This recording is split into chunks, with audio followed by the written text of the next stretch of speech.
Bonsoir, bienvenue à la session du 8 du Conseil des commissaires du 8 janvier 2014, notre premier Conseil des commissaires de l'année.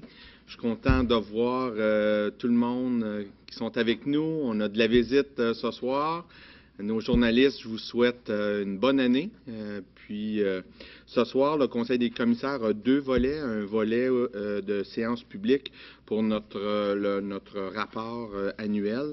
Notre DG, tantôt, va pouvoir faire la présentation et par la suite, on reviendra au Conseil des commissaires réguliers. Donc, si on débute tout de suite avec la séance publique d'information relative au rapport annuel 2012-2013, je vous céderai la parole, M. Goudreau. Merci, M. Léger. Donc, il me fait plaisir ce soir, au nom de la commission scolaire, de déposer le rapport annuel de l'année 2012-2013. Dans ce rapport annuel, on y fait état des principaux résultats de nos élèves et des statistiques de performance qui nous permettent d'évaluer la qualité des services éducatifs offertes par l'ensemble de nos établissements et du personnel de la commission scolaire. Il faut se le dire, quand on regarde les résultats de notre commission scolaire, tout comme à l'échelle provinciale, eh bien, les résultats de nos élèves sont bons. Et comme le citait la Fédération des commissions scolaires, les élèves du Québec sont parmi les meilleurs au monde en mathématiques, en lecture et en sciences, et il faut en être fier, il faut se le dire. À une époque où on remet parfois en question le réseau scolaire, la survie des commissions scolaires, etc. En effet, la bonne performance des élèves québécois aux épreuves du programme international pour le suivi des acquis des élèves, qu'on appelle le programme PISA, se maintient d'année en année. Les élèves québécois sont particulièrement performants en mathématiques alors qu'ils sont au 8e rang au niveau international et au 1er rang à l'échelle canadienne. Donc, soyons fiers de nos élèves et sachons reconnaître la qualité du travail de nos enseignants, de l'ensemble de nos équipes écoles. De façon plus spécifique, dans ce rapport annuel, on y fait un lien avec la planification stratégique et les différents buts et objectifs de la convention de partenariat signée avec la ministre de l'Éducation. On est donc dans notre 3e année de reddition de comptes par rapport à cette convention de partenariat. Et au premier but, on fait allusion au taux de diplomation et de qualification. L'an passé, à la même époque, j'avais présenté des résultats qui laissaient voir une légère régression là, dans les taux de diplomation de la cohorte qui terminait en juin 2011. Je rappelle que le taux de diplomation au ministère de l'Éducation est calculé après 7 années de fréquentation scolaire après l'entrée en première secondaire. Donc, c'est sur 7 années. Mais somme toute, quand on obtient un taux de diplomation, il ne faut pas perdre de vue que ce n'est pas juste au secondaire que ça se passe. Parfois, les dernières années vont se passer en FGA, à l'éducation des adultes, ou en formation professionnelle. Mais outre ces années aux adultes ou au secondaire, il y a toutes ces années au primaire qui sont aussi déterminantes pour plusieurs de nos jeunes. Et c'est l'ensemble des services de notre organisation qui sont indirectement associés à la performance de certaines cohortes, de certains groupes d'élèves. Parce que c'est par groupe d'élèves qu'on obtient cette statistique. Donc, la dernière donnée disponible fait référence à la cohorte 2005-2006 qui terminait en juin 2012. Ça fait déjà 1 an et demi de ça. Ce résultat nous parlait d'une amélioration de plus de 2% par rapport à l'année antérieure, juin 2011. Donc, on est pour cette année à 61,9% de taux de diplomation. Grosso modo, les garçons de cette cohorte ont mieux réussi que les garçons de l'année antérieure. L'année antérieure, c'était pratiquement un garçon sur 2 qui ne s'était pas diplômé ou qualifié, alors que cette cohorte, c'est seulement 40% des garçons qui n'ont pas réussi à aller chercher un diplôme ou une qualification.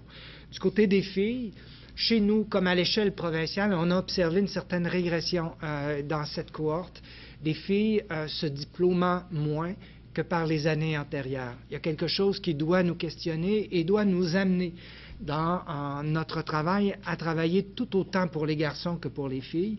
Et certaines pratiques pédagogiques sont clairement documentées par la recherche comme étant tout aussi efficaces et à propos pour les filles que pour les garçons. C'est la mise en place de ces pratiques gagnantes, ces pratiques modèles qui doit nous inspirer et nous guider dans les écoles.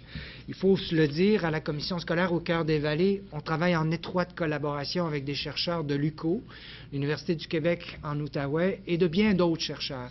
Donc, on cherche à mettre en place ces pratiques modèles, on cherche à les trouver et à les transférer dans nos pratiques. Ce que je vous dis là, c'est pas de mon propre cru, c'est même l'Université du Québec et ses représentants qui me disaient à quel point c'était agréable et qu'ils étaient fiers de travailler à plusieurs niveaux avec la commission scolaire au Cœur des Vallées. Cette diplomation, cette qualification ne cesse d'aller en augmentant au niveau de nos écoles secondaires. Donc, au secteur jeune, on a connu au cours des dernières années une progression croissante de la diplomation et de la qualification dans nos écoles secondaires et dans nos parcours de formation axés sur l'emploi qui sont donnés du côté de Sainte-Famille aux Trois-Chemins à Tursault. C'est en FGA et en FP où on a connu des reculs sur les taux de diplomation. Comme si la clientèle de moins de 20 ans qu'on arrivait de plus en plus à garder dans notre réseau scolaire, puisque notre taux de décrochage va en diminuant de façon constante. Et notre taux de décrochage était, pour la dernière année disponible en 2010-2011, était de 21,5. J'en suis très fier puisque la moyenne régionale en Outaouais était de 25,8 %. Donc, on garde de plus en plus nos jeunes et bien sûr, on les accompagne à l'éducation des adultes ou en AFP, mais force est d'admettre que ce n'est pas parce qu'on est référé en FGA que nécessairement la réussite vient facilement. Les taux d'échec, les taux de décrochage chez les moins de 20 ans en FGA et en FP sont quand même trop élevés à nos yeux et ça nous amène à chercher des alternatives, à chercher des façons de mieux accompagner ces élèves, de mieux les préparer à cette transition vers des programmes qui étaient initialement conçus pour des adultes. Rappelez-vous-le, je l'ai dit l'an passé, je le répète, c'est plus de 50% de la clientèle à l'éducation des adultes qui a moins de 20 ans. En l'espace de 5 ans, ça a été renversé littéralement, alors que c'était ce qu'on appelait de l'éducation des adultes. Eh bien, il y a maintenant plus de jeunes qui fréquentent ces services-là que d'adultes, proprement dit, de plus de 20 ans. Parmi les éléments importants de la Convention et de ce rapport annuel, eh bien, il y a tout le volet de la maîtrise de la langue française, la lecture, l'écriture, qu'on soit en 6e année ou primaire, via des épreuves du ministère de l'Éducation qui nous permettent vraiment de faire une évaluation conforme, la même dans tous nos établissements, eh bien, nous permet de suivre la progression des élèves d'une année à l'autre. Et ces résultats-là, le résultat moyen semble plafonner au cours des dernières années. Mais le nombre d'élèves en réussite, c'est-à-dire ayant plus de 60% en fin d'année sur leur bulletin, lui ne cesse d'aller en augmentant en lecture et en écriture. C'est très encourageant. Du côté de la 5e secondaire en lecture, c'est à peu près le même phénomène qu'on observe.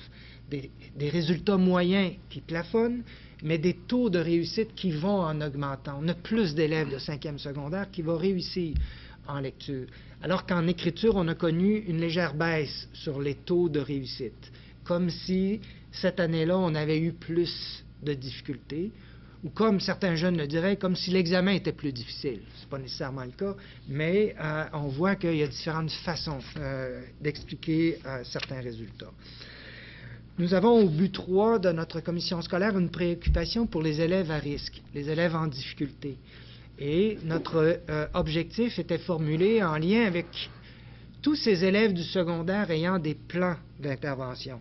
Écoutez, il faut se le dire, en l'espace de 2 ans, entre l'année 2011-2012 et l'année 2012-2013, au secondaire dans notre commission scolaire, on est passé de 598 plans d'intervention à 918 plans d'intervention. Est-ce que c'est parce qu'il y a plus d'élèves en difficulté? Est-ce parce qu'on les dépiste mieux? Parce qu'on cherche à raffiner cet accompagnement auprès de nos élèves en difficulté? Toutes ces hypothèses sont en partie vraies. Et cependant, notre préoccupation, c'est de s'assurer que ces élèves-là ne décrochent pas de l'école. Et nos résultats pour la dernière année sont très bons. On se gouverne autour de 9 à 10 de décrochage parmi nos élèves du secondaire qui ont des plans d'intervention.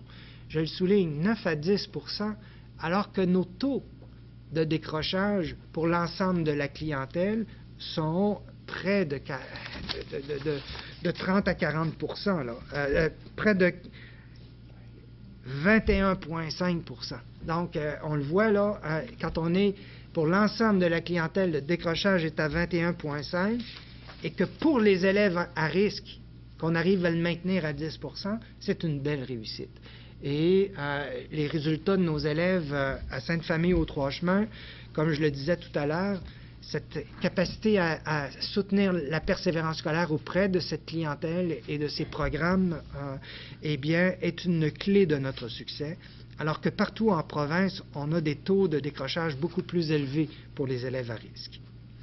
Au niveau de l'environnement sain, sécuritaire, des saines habitudes de vie, eh bien, on continue à travailler très fort. Je n'irai pas en détail sur ce volet-là, mais on relate notamment ici que le climat de sécurité de nos établissements est particulièrement bon.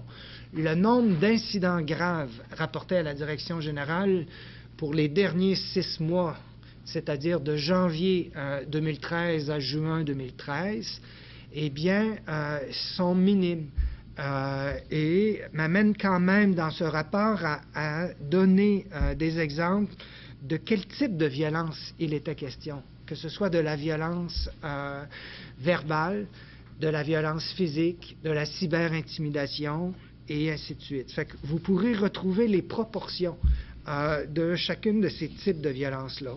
On ventile également entre le préscolaire, primaire, secondaire, la fréquence de ces incidents rapportés à la Direction générale.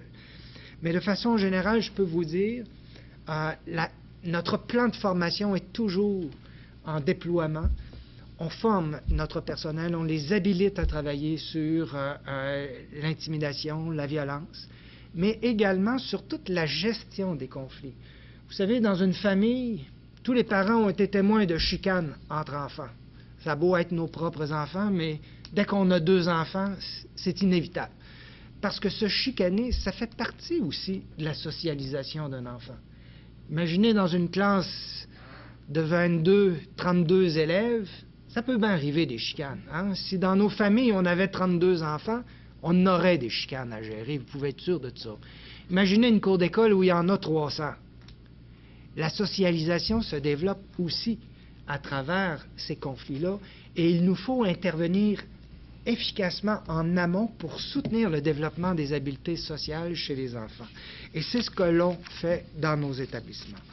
Donc, je ne vais pas plus loin sur cet objectif. Un autre objectif sur les saines habitudes de vie, la promotion de l'activité physique, eh bien, vous aurez quelques statistiques. Dans nos écoles, on est rendu à faire un dépistage, tant au primaire qu'au secondaire, des élèves qui nous inquiètent par leur forme physique qui laisse à désirer.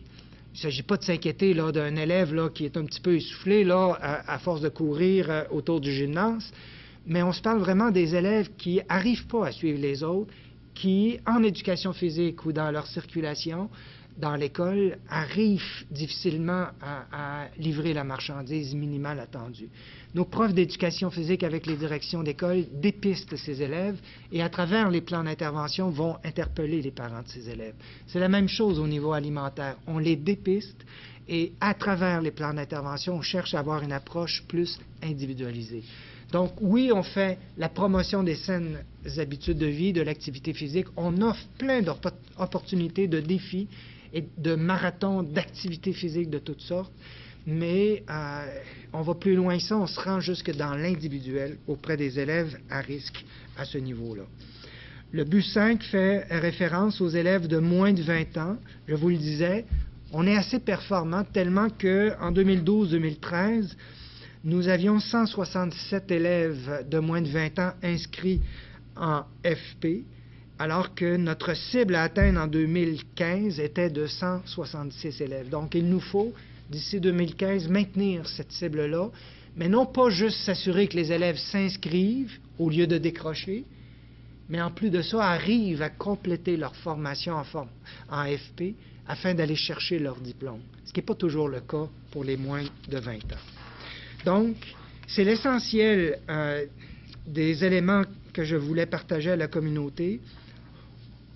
Nos équipes sont engagées et on est à la recherche des meilleures pratiques, différents partenariats avec l'UQO, les services régionaux du ministère de l'Éducation qui fournissent des experts dans chacun des domaines nous supportent étroitement. Et pour moi, c'est un signe de santé organisationnelle que d'être ouvert sur l'extérieur plutôt que de croire avoir la vérité et de ne croire qu'à sa propre intuition et de ne vouloir prendre de conseils de personne. Donc, cette attitude d'ouverture, de partenariat est une condition gagnante à mon sens et on est engagé là-dessus. Monsieur le Président, c'est l'essentiel. Outre d'autres facettes qui vont relater un historique des décisions importantes du Conseil des commissaires et du comité exécutif. Un petit passage également sur les défis de l'heure, et j'ai cru voir que vous avez donné des entrevues ces derniers jours pour présenter à la communauté justement quels sont les défis importants de notre commission scolaire pour la prochaine année et les faits saillants de la dernière année. Merci. Questions, commentaires? Public, ça va? Donc, merci, M. Goudreau, pour le rapport. C'est un rapport qui est fort intéressant, qui est encourageant, qui reste encore beaucoup de choses à faire, mais je crois que je suis bien d'accord avec vous que nous sommes engagés vers ces pistes de solutions-là. Donc, je voudrais prendre l'opportunité de remercier tout notre personnel qui, dans son quotidien, met la main à la pâte pour vraiment là, arriver à ces résultats-là qu'on a dans notre rapport ce soir. Donc, merci beaucoup. Je ne sais pas s'il y a d'autres commissaires qui voulaient rajouter questions ou des commentaires par rapport. Monsieur Ménard? Notre DG disait que notre taux de décrochage est à 21 %. Si on se souvient bien, il y a quelques années, on avait un taux de décrochage qui était relativement plus élevé. Donc, moi, c'est une donnée qui me stimule, qui m'encourage, parce qu'on ne le dira jamais trop, on est tous ici pour travailler à la réussite de nos élèves. Alors, si on fait par déduction le contraire, ça veut dire qu'on a près de 80 % de notre clientèle qui quitte nos établissements avec une qualification, avec un diplôme. Alors, c'est encourageant. Je pense qu'il faut y voir là un message prometteur pour vraiment viser notre objectif qui est de s'assurer qu'on travaille à la réussite de nos élèves. Merci, M. Ménard. M. Dupont? Oui, je trouve la présentation très pertinente, très intéressante. Ça fait un beau bilan de la dernière année. Vous comprendrez dans le rôle que j'ai ici autour de la table comme parent. Le rapport, on va le rapporter au comité de parents, puis vous comprendrez s'il y a des questions ou des commentaires qui émanent de ce comité-là, on va être capable de vous les rapporter là, lors de nos prochaines rencontres. Mais je tiens à lever le chapeau aux gens dans les écoles qui travaillent avec les enfants, avec nos enfants. C'est impressionnant, c'est apprécié. Les enfants cheminent, apprennent, côtoient, vivent des peines, vivent des joies. Puis on le ressent à travers la présentation qu'on a eue ce soir, ainsi que par les écrits du rapport. Donc, bravo. Merci. D'autres questions, d'autres commentaires? Je prends M. Daou. Je veux juste m'assurer que ce rapport annuel-là va être rendu disponible. C'est exactement là que je m'en ai. Alors, peut-être nous indiquer de quelle façon ça va être fait. Effectivement. Le rapport, juste rappeler, le rapport annuel, dans un premier temps, dès demain matin, va être accessible par le site de la commission scolaire. Et puis, des copies aussi vont être mises à la disposition dans nos différentes écoles. Donc, si jamais, soit des parents ou quoi que ce soit, ils peuvent s'adresser à l'école pour avoir des copies du rapport. Et par la suite, là, ou s'adresser à la direction générale pour avoir des copies aussi papier du rapport annuel. D'accord? Donc, d'autres questions, d'autres commentaires pour M. Goudreau? Oui? j'aimerais en faire un. C'est une invitation que je ferai à la communauté, puis aux gens, à tous ceux qui côtoient nos jeunes. On a souligné le travail des professionnels de la commission scolaire, de nos employés, mais je pense que c'est important si on veut réussir, puis augmenter les taux de diplomation, puis le taux de réussite, que les parents, que les instructeurs sportifs, que les professeurs de danse, que les professeurs de musique, que les grands-parents, que le personnel retraité de la commission scolaire, que les organismes communautaires s'impliquent, qui viennent dans nos écoles, qui travaillent avec les jeunes. Et là-dessus, je me fais encore une fois l'avocat ou le défenseur des gens qui veulent venir nous voir puis qui pourraient se lutter ou se frapper à des portes fermées ou élastiques ou à sens unique. C'est vraiment utile, c'est vraiment nécessaire que vous travailliez avec nous là-dedans. Et puis, si on veut réussir, je pense que c'est une question, c'est essentiel. C'est pas vrai qu'entre 8h et midi, puis 1h et 15h, on va réussir à former, puis à instruire, puis à éduquer toute une génération de jeunes. Ça se fait à l'extérieur de ça, par les devoirs, par la motivation, par les tapes dans le dos, par les coups de pied au cul des fois.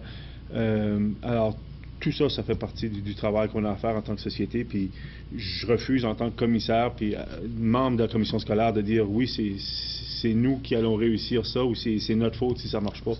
C'est plus large que ça. C'est un effort collectif. Et c'est vraiment nécessaire que tout le monde nous aide avec ça.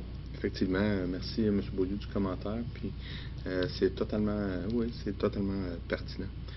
D'autres commentaires? Ça va? Donc, je passerai au prochain point. Parole au président. Point 2. Dans un premier temps, je voudrais tout simplement le gouvernement du Québec, le Conseil des ministres, plutôt en décembre dernier, à la fin, toute dernière minute, a décidé de passer le décret sur les élections scolaires. Donc, pour nous, c'est une très bonne nouvelle. Finalement, les élections scolaires au mois de novembre prochain, si la date, là, si ma mémoire est bonne, le 2, non, parfait, merci. Le 2 novembre prochain, il y aura élections scolaires. Donc, dans sa nouvelle formule, vous savez que suite à la loi, aidez-moi, la dernière loi qui a tout changé, le nombre de commissaires qui va diminuer de 88, merci, le nombre de commissaires qui va diminuer, le président qui va être élu au suffrage universel. Donc, finalement, tout ce côté-là va prendre son sens au mois de novembre prochain. Donc, c'est quelque chose que j'avais oublié de vous dire tantôt à mes collègues commissaires, mais je crois que c'est un point qui est très, très important pour la communauté. Dans un deuxième temps, je voudrais, au nom de tout le Conseil des commissaires, souhaiter une bonne année à tout notre personnel, à nos étudiants, à nos parents, à toute la communauté là, qui tient nos écoles dans son quotidien. Donc, je voudrais, au nom du Conseil des commissaires, vous remercier, vous souhaiter une bonne année et surtout de la santé pour l'année 2014. Pour le moment, ça fait le tour pour le mot du président. Au point 3, parole au public. Est-ce qu'il y a des gens dans la salle qui voudraient adresser le Conseil des commissaires? Donc, ça va. Point 4, parole au commissaire. Est-ce qu'il y a des commissaires qui auraient des points? Madame Turcotte, allez-y. Alors, j'aimerais me faire la porte-parole de 2 organismes de la région. Donc, à nos concitoyens, donc la Fondation de la réussite éducative. Alors, au Cœur des Vallées fait à chaque année une levée de fonds. Elle vend des billets, alors au coût de 75 $. Il y aura un tirage le 13 février 2014.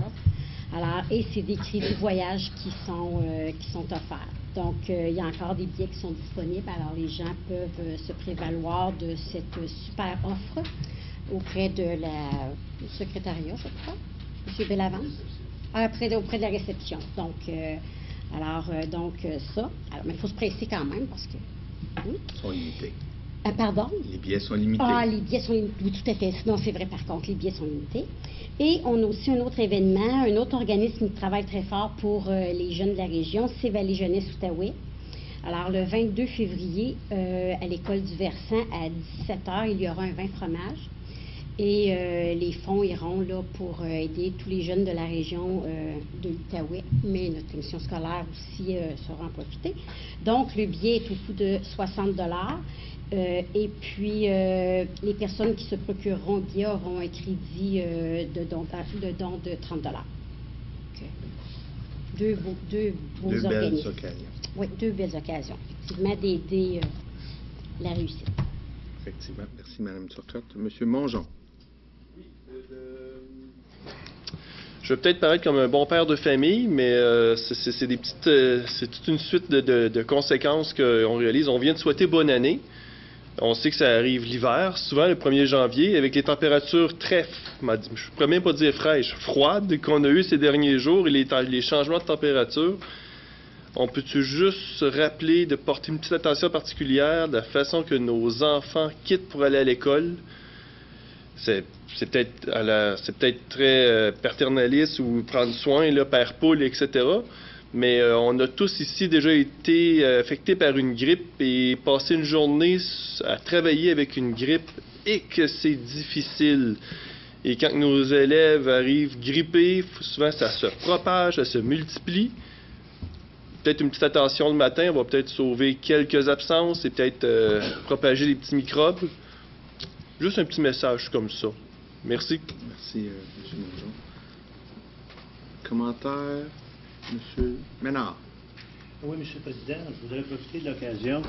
Vous savez, on est tous conscients qu'on a adhéré comme commission scolaire avec les autres commissions de l'Outaouais au programme Force Avenir. Alors, je suis heureux ce soir, doublement heureux, parce que c'est dans mon autre vie, j'ai travaillé une trentaine d'années à Louis-Joseph Papineau. Alors, je suis heureux de voir ce soir, puis j'ai communiqué avec la direction d'école aujourd'hui pour les féliciter, parce que dans le cadre justement du programme Force Avenir, qui veut, dans le fond, reconnaître et promouvoir l'engagement étudiant, la cafétéria de l'école Louis-Joseph Papineau s'est démarquée en étant honorée au titre de lauréate. La cafétéria, l'école est lauréate au titre de Force Avenir pour l'édition du mois de janvier. Alors, je suis heureux parce qu'on sait qu'à l'école Louis-Joseph Papineau, l'équipe école, c'est vraiment un beau projet puis une belle réussite d'école, je tiens à le souligner, parce que quand j'ai jasé avec la direction, on m'a bien fait remarquer qu'il y a eu tout un travail de collaboration, les étudiants, les parents. Moi, ça m'inspire beaucoup, ça me stimule beaucoup quand je vois qu'il y a tout un groupe de personnes comme ça qui ont une cause, et la cause, c'est de relancer la cafétéria dans le bon sens. Et je disais donc, on sait que notre cafétéria à Louis-Joseph, quand je dis notre, je parle comme organisation, vit une période pas facile, on peut se le dire. Il y a une présence en avant de l'école qui est pas évidente à contrer dans le bon sens, mais je pense que l'équipe école s'est pris en main, croit à l'efficacité d'une saine alimentation, croit à l'efficacité de se donner ce service-là sur place, en impliquant les élèves, en impliquant le personnel, en impliquant les parents, dans un projet novateur qui est un projet de coopérative étudiante. Alors moi, je veux doublement les féliciter. Puis je veux féliciter aussi notre journaliste Benoît Sabourin, qui a mis en valeur, dans un bel article, la contribution de cette école-là. Quand tantôt je disais que c'était inspirant, je trouve qu'on reçoit des beaux messages de projets comme ça. C'est ce que vise Force Avenir, puis c'est ce que visait, je pense, l'école de Joseph Papineau, en se démarquant de telle façon, en mobilisant tout le monde, en faisant en sorte que l'école tire dans le même sens pour faire en sorte que la cafétéria soit vraiment un milieu vivant, dynamique et prometteur pour les prochaines années, pour l'ensemble de la clientèle étudiante. Oui, fait que félicitations à l'école. Effectivement, M. Ménard, puis je rajouterais aussi, il y a toute une série de partenaires qui gravitent à l'extérieur de l'école dans ce projet-là, qui est très, très intéressant. Effectivement. Merci, M. Ménard, du commentaire. D'autres, M. Simpson? Comme M. le Président il a dit tantôt, je voudrais souhaiter une bonne année à tous les électeurs et citoyens de circonscription numéro 11. Et comme M. le Président il a dit, il y aura des élections au mois de novembre et on va se revoir à ce moment-là.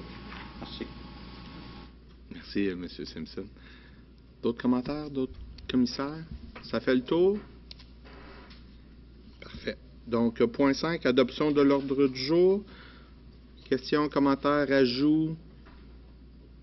Ça va? Donc, quelqu'un propose? Mme Turcotte propose l'adoption de l'ordre du jour? Ça va? Donc, quelqu'un demande le vote? Donc, adopté à l'unanimité. Point 6, adoption du procès-verbal de la séance ordinaire du 4 décembre 2014. 2013. Que j'ai dit? 2013, je suis rendu en 2014, c'est pour ça. Monsieur Langelier propose. Questions, commentaires? Ça va? Donc, quelqu'un demande le vote? Donc, adopté à l'unanimité. Point 7, suivi du procès-verbal de la séance ordinaire du 4 décembre 2013. Proposeur. Mme Turcotte le propose. Questions, commentaires? Quelqu'un demande le vote? Donc, adopté à l'unanimité. Point 8, rapport des groupes de travail. Je débuterai avec M. Fréchette pour le comité culturel Estacade. Oui, simplement pour, dans le fond, prendre un moment pour remercier le Carrefour culturel Estacade qui a organisé cette année le premier événement du Festival du Cœur des Vallées. Le festival du film du Cœur des Vallées. Tout ça a permis, dans le fond, à 3700 jeunes de venir participer à des séances cinématographiques dans les grandes écoles secondaires de Louis-Joseph-Papineau et d'Ormidas-Gamelin. Tout ça, c'est sûr, ça a été rendu possible grâce à la participation de commanditaires qui ont cru à l'événement pour, dans le fond, dépayer les frais de transport qui sont quand même importants pour permettre à ces élèves-là de participer. Et j'aimerais, dans le fond, prendre juste un petit moment pour vous les nommer. Il y a eu la Corporation des loisirs de Masson-Angers, il y a eu Culture et Communication Québec, Brookfield, la Ville de Saint-André-Avelin et la commission, la Caisse populaire des Cœurs des Vallées, la Caisse populaire Desjardins. Donc, c'était un beau succès, un bel événement. Dans le fond, ça va être une deuxième édition qui va avoir lieu l'année prochaine, encore avec la demande de commanditaires, mais je peux vous dire une chose, c'est très valorisant au niveau de la culture.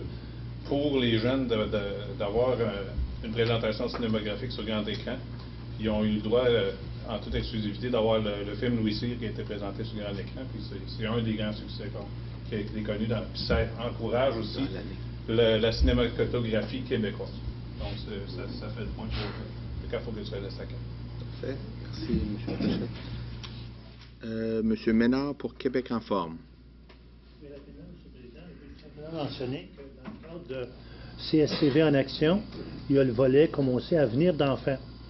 Et dans le moment, au niveau des enfants de 0-5 ans, il y a tout un plan d'action qui se dessine pour vraiment venir supporter et aider les enfants en bas âge. Alors, il y a 4 partenaires qui ont mis l'épaule à la roue. Il y a les caisses populaires du territoire. Là, on disait toujours les 3 caisses. Maintenant, il y a 2 caisses parce qu'on sait Basse-Lièvre et la Petite Nation et du Cœur des Vallées se sont regroupés. Donc, les 3 caisses devenues 2 caisses que je veux remercier. Il y a le programme Persévérance scolaire qui s'est associé aussi en aidant financièrement. Il y a Avenir d'enfants qui a contribué. Puis il y a également le Centre Alpha Papineau. Ces quatre partenaires-là ont fait en sorte qu'on a développé, avec Québec en forme, des trousses de stimulation pour les enfants de 0 à 3 ans, pour les préparer tranquillement à l'entrée à l'école. Et pour les enfants de 4 ans, il y a également ce qu'on appelle le sac à dos. C'est une série d'outils pour les stimuler, les préparer, dans le fond, à rentrer à l'école.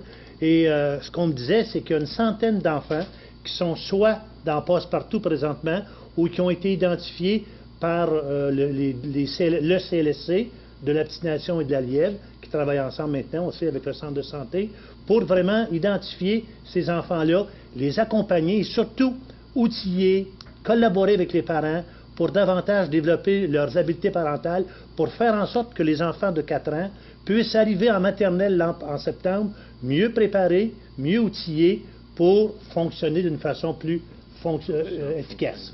Donc, il y a beaucoup d'emphase qui est mise actuellement avec Avenir d'enfants pour justement développer toute cette collaboration-là pour mieux préparer les enfants. Et vous avez, grâce à Jasmin, vous avez un document d'information qui présente l'ensemble qui résume bien l'information que je vous fournis ce soir.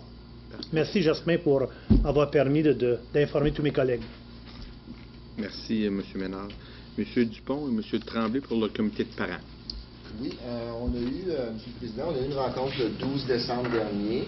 Je crois que le fait saillant de la rencontre a été la présence de notre directeur général, M. Boudreau. On a eu une bonne discussion, franche et amicale sur certains points concernant le rôle des conseils d'établissement, les budgets.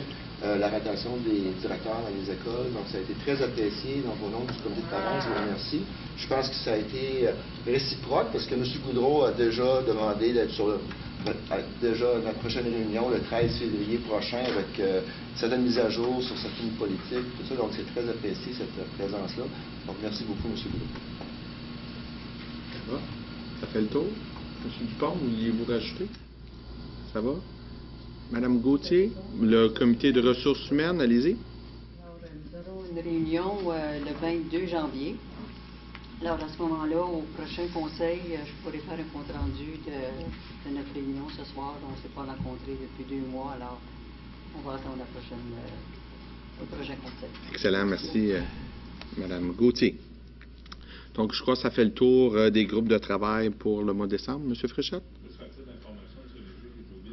Informatique. On a une rencontre la semaine prochaine, mais surtout l'élément essentiel que je vais apporter à l'ensemble des commissaires ce soir, c'est que mon poste de travail a été converti au mode Linux.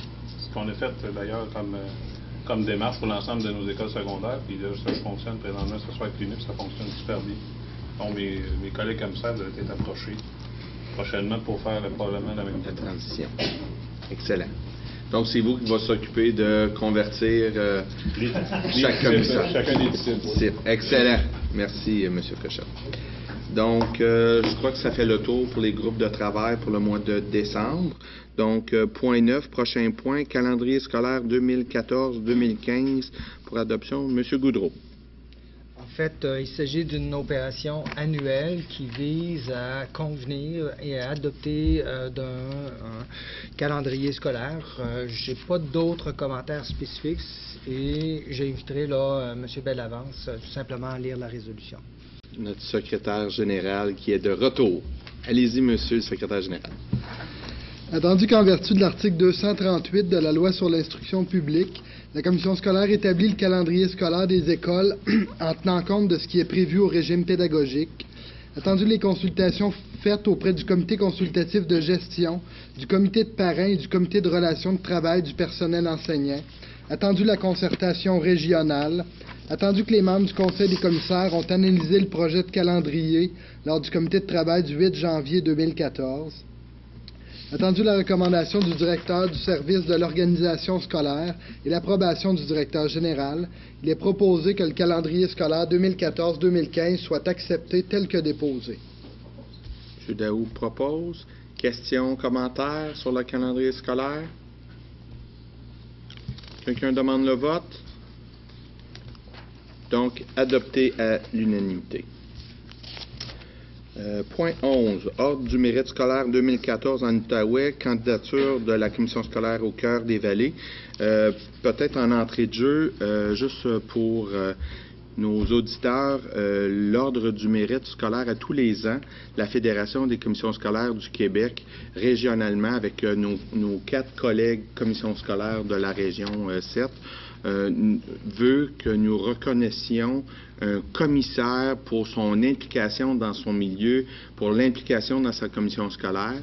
Et à tous les ans, on reconnaît un commissaire par son implication, par son travail, par son dévouement comme commissaire au sein de sa communauté dans la commission scolaire.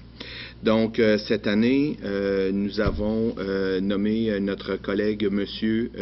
Ménard pour son dévouement à la cause de l'éducation publique.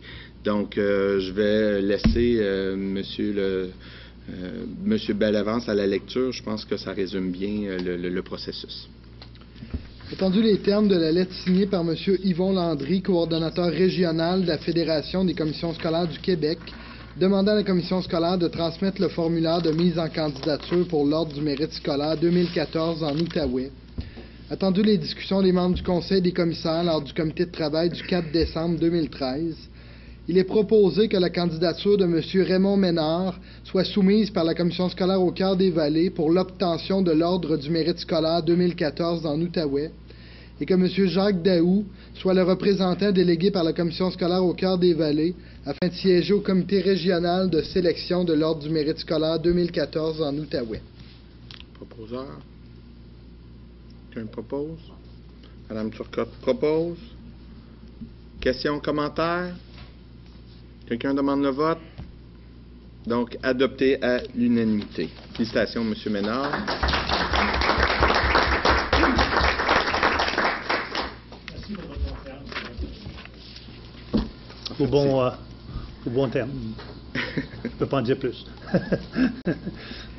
Point 12. Protocole d'entente à intervenir entre le réseau d'information scientifique du Québec et la commission scolaire au Cœur des Vallées concernant la location d'un réseau de fibres optiques, délégation de signature à la lecture, M.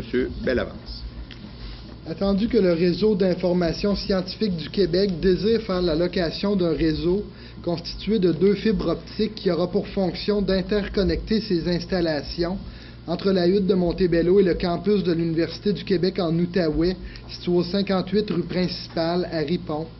Attendu que la commission scolaire au Cœur des Vallées dispose de fibres optiques excédentaires le long d'un parcours permettant à cette interconnexion de prendre place et qu'elle est disposée à rendre disponible au risque pour un montant négocié de plein gré. Attendu que la CSCV, dans un souci de développement régional et en lien avec sa mission économique, a proposé une offre de location qui a été acceptée par le RISC et par l'Université du Québec en Outaouais. Attendu que le protocole d'entente ait une durée de 5 ans. Attendu les discussions des membres du Conseil des commissaires lors du comité de travail du 8 janvier 2014. Attendu la recommandation de la direction du service des technologies de l'information et l'approbation du directeur général. Il est proposé que le directeur général, M. Rénal Goudreau, soit et est par la présente autorisé à signer le protocole d'entente intervenu entre le réseau d'information scientifique du Québec et la commission scolaire au Cœur des Vallées concernant la location d'un réseau constitué de 2 fibres optiques. M. Fréchette propose. Questions, commentaires? Quelqu'un demande le vote? Questions, commentaires? Juste dire, dans le fond, c'est un tel exemple de partenariat qu'on peut faire pour aller chercher des revenus additionnels ou la commission scolaire. C'est quand même des revenus qui sont substantiellement pas trop élevés, mais quand même, c'est une façon d'aller ramener des ressources. Dans un cadre où on est dans une situation économique difficile, il faut trouver des solutions comme ça. J'espère qu'on va en avoir d'autres dans le futur également. Merci, M. Fréchette. Est-ce qu'on a d'autres fibres disponibles? On a-tu quelques-unes? Donc, on pourrait en louer d'autres aussi. Une modalité. Puis on invite aussi, il est important aussi de mentionner qu'il y a tout le projet d'intelligence Papineau. Donc, on invite les gens à passer par cet organisme. Oui, bien sûr, monsieur. Donc, d'autres questions, d'autres commentaires? Ça va? Donc, quelqu'un demande le vote? Donc, adopté à l'unanimité. C'est point 13. Appui au principe d'équité dans le mode de financement des commissions scolaires. Peut-être en entrée de jeu, c'est une résolution qui fait une demande au gouvernement, surtout par rapport au projet de loi 63. Le projet de loi 63, c'est le projet de loi où on vient demander au gouvernement, nous avec notre résolution, en fait, qu'on vient demander au gouvernement d'un peu mettre la pédale douce sur ce projet de loi-là, parce que ça a des impacts majeurs pour les commissions scolaires. Donc, nous, avec cette résolution-là, on vient appuyer la Fédération des commissions scolaires dans leur démarche pour contrer tout le parc fiscal, pour tout revoir tout le processus. Donc, j'inviterai M. Bellavance à la lecture, s'il vous plaît. Attendu que le 14 novembre 2013, le gouvernement du Québec a mandaté un comité de travail chargé, notamment, d'examiner l'équité et l'efficience du financement, de même que la situation financière des commissions scolaires et de leurs établissements, et ce, en vue de faire des recommandations avant la fin du mois de mai 2014. Attendu que le même jour, le gouvernement a néanmoins déposé à l'Assemblée nationale le projet de loi 63, loi sur le financement de certaines commissions scolaires pour les exercices financiers 2014-15 et 2015-2016. Attendu que le projet de loi 63 s'éloigne des principes d'équité du financement des services scolaires défendus jusqu'ici par la loi sur l'instruction publique et que ce projet de loi est déposé avant même les conclusions du comité de travail chargé pourtant de les étudier.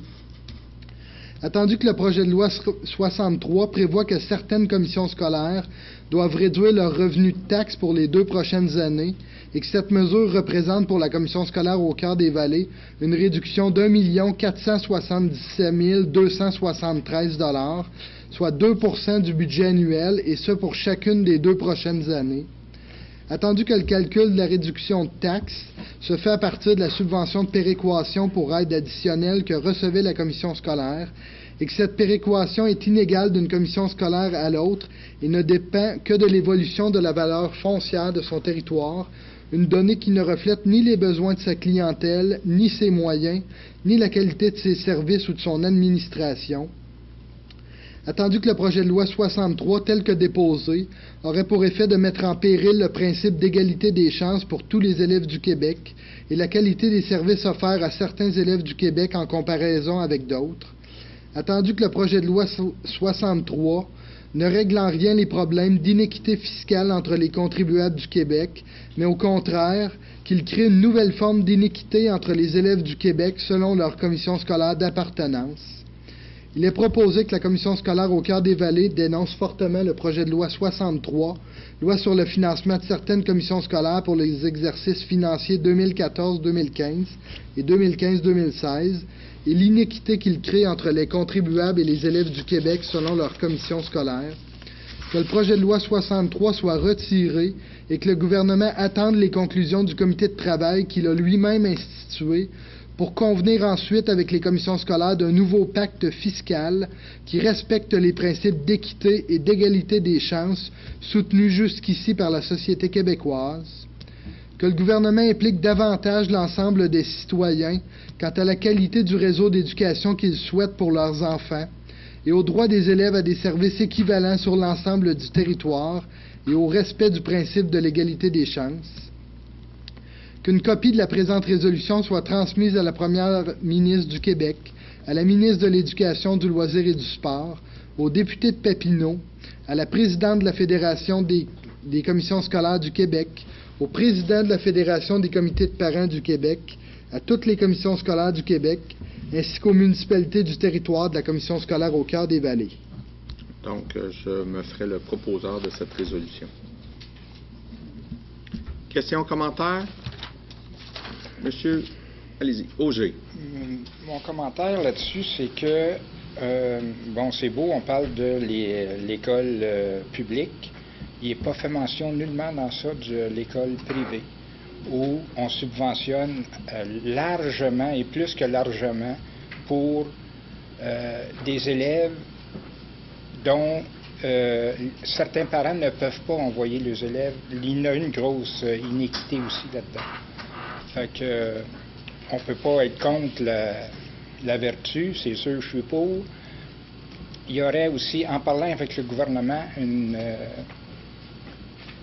un point à regarder avec la fédération, c'est le niveau des écoles privées. J'ai 2 questions pour vous, M. Auger. Est-ce que vous souhaiteriez faire un amendement à la résolution, un ajout à cette résolution-là par rapport à votre intervention? Je n'ai pas de texte à proposer pour faire l'amendement, mais si l'ensemble des commissaires souhaiteraient faire un amendement à ce niveau-là, évidemment que oui, j'aimerais ça en avoir une. Parfait. Donc, juste avant, parfait, je reviens tout de suite. Deuxièmement, la deuxième chose, je voulais juste à titre d'information, M. Auger, la Fédération, présentement, la Fédération des commissions scolaires a lancé justement tout un plan de travail, un projet de recherche là-dessus pour vraiment revenir avec... la Fédération a vraiment décidé de... c'est un chantier de bataille qu'ils veulent adresser présentement. Donc, on s'attend tout de suite après les fêtes que la Fédération fasse des revendications à ce point-là. Mais je reçois très bien votre demande d'ajouter ça, moi, tant aussi longtemps qu'on le formule et qu'on l'ajoute à la résolution. Je trouve ça même pertinent à ce moment ici. Bien, je profiterai de l'occasion, pour ce qui est de la Fédération des commissions scolaires, de faire la même bataille avec ce projet de loi-là. Mais comme je n'ai pas de texte à proposer... Parfait. Par rapport à l'intervention, allez-y. fond, ce que je regarde dans les différents entendus et les qu'il y a un sous-entendu quand même par rapport au niveau du principe d'équité et d'égalité des chances qui est développé là-dedans. Je pense que la stratégie qui sera faite par la Fédération leur appartient. On sait c'est quoi le problème, on connaît le nerf de la guerre, mais je pense qu'il faut se concentrer aussi sur qu'est-ce qu'on a un contrôle dessus, qu'est-ce qu'on peut travailler. Présentement, au niveau des écoles publiques, on sent qu'il y a un sous-financement, qu'il y a une problématique au niveau du projet de loi sur l'État. Il ne faut pas trop s'écarter, mais vraiment rester sur le but qui est ciblé. C'est-à-dire d'aller vers ça. Puis, nonobstant ça, je suis d'accord avec lui, dans l'ordre de représentation, il y aura peut-être une stratégie à développer sans le mettre directement au niveau de notre résolution. Je pense que implicitement, il est intégré là-dedans par toutes les différentes énoncés qui sont faites dans la résolution. Oui? Ne pas toucher à cette résolution. Parfait. Donc, M. Beaulieu? C'est une belle résolution, mais j'aimerais ça, si vous me permettez, juste la résumer, ou en tout cas, ce que moi je retiens de l'essentiel de cette résolution-là, c'est que, en général, dans notre système économique, plus tu gagnes cher, plus tu payes d'impôts. Plus ta propriété vaut cher, plus tu payes de taxes. Il y a une subvention sur les taxes qui a été mise en place en 2006. La péréquation. Non, c'était pas. Je pense que c'était une subvention pour compenser les gens dont la valeur avait beaucoup augmenté, principalement les propriétés qui étaient sur le bord des cours d'eau, dans certaines municipalités, Val-des-Bois ou Lac-Simon pour nommer ceux-là. Cette subvention-là faisait en sorte que les gens de Lac-Simon ou de Val-des-Bois, par exemple, payaient 17 sous du 100 $ d'évaluation pour les taxes scolaires, alors que ceux de Tursault en payaient 28 ou 30. Québec a annoncé qu'il y aurait une diminution de cette subvention-là l'année dernière.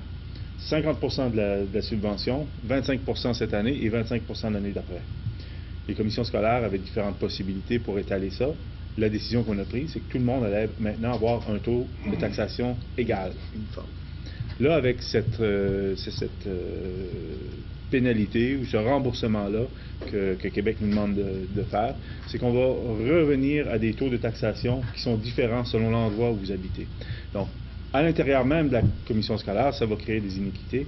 Et en plus de ça, entre les commissions scolaires où il y a des grosses richesses foncières, on peut parler par exemple de Mont-Tremblant, il va y avoir beaucoup d'argent qui va rentrer dans ces commissions scolaires-là, et dans des commissions scolaires où la richesse foncière, c'est-à-dire la valeur des propriétés est inférieure, il va y avoir moins d'argent.